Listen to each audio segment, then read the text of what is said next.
Hello and welcome once again to my YouTube channel. In this video, we're carrying on with the history of Belize and Mesoamerica. That is the Lower Mexico, Belize of course, Guatemala and Honduras. In this video, we are going to look on the effects of the Spanish on the Mayan people of the Yucatan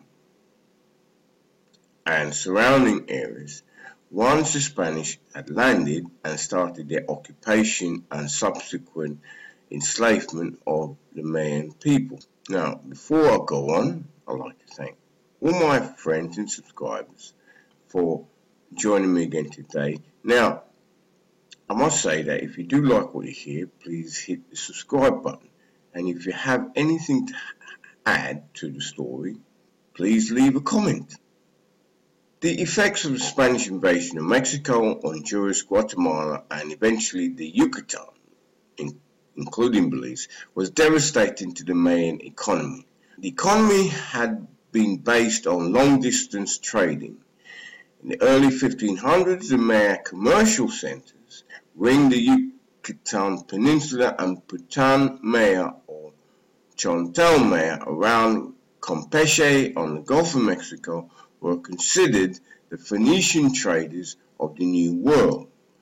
Trading sea routes and land routes existed from Cozumel to Lom, Belize, and down to Nito on the Bay of Honduras. These ancestral trade networks, going back thousands of years, were disrupted completely when the Spanish first bypassed the Yucatan in favor of the source of gold and went to overthrow the Aztec Empire in Mexico and the neighboring trade partners down the western valleys of Central America. By the time the Spanish got around to belatedly conquering the Yucatan, they found it much more difficult task than the organized kingdom in the west. The Mayan economy of Belize and the Yucatan had already collapsed or was in severe decline because of the western conquest by the Spanish. What was once had been a flourishing cities and roads had already deteriorated in scattered settlement. French, Dutch and English pirates had already started to attack the Spanish settlements for their gold by 1560s. The Spanish found it difficult to conquer the Yucatan. Their horses were of little benefit. The terrain was harsh and the Maya were aware that resistance would bring reprisals by military expeditions.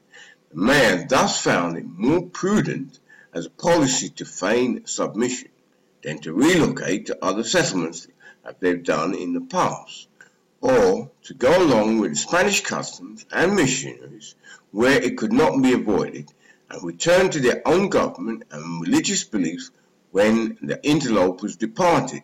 The Spanish took more than 165 years to achieve an equivalent control of the Yucatan compared to the few years it took to conquer the mighty civilizations of in the West. The Lacandon Maya have never been conquered by the Spanish or successor government of Mexico and still give trouble to the authorities in Mexico City today. The Maya War of 1847 was launched across the wide Yucatan and reached from Bacalar in the south to the houses of Merida in the north. Only the rainy season intervened. The Mayan troops left the field to return to their villages and planting. The foreign Spanish invaders regrouped and the Maya had to retreat again, though the new frontier was now where it had been 100 years earlier in the mid-1700s.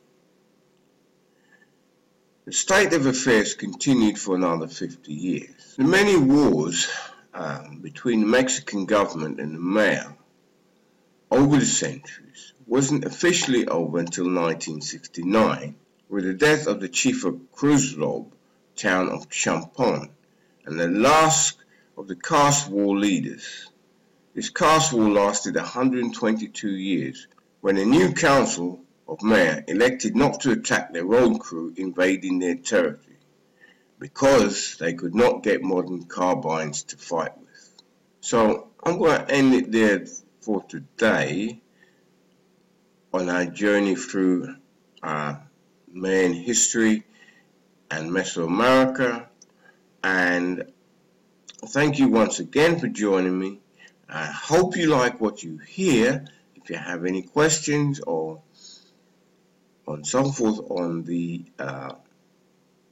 history of the indigenous people of Central America, please hit the subscribe button and leave a comment. And I will see you in our next journey along the way.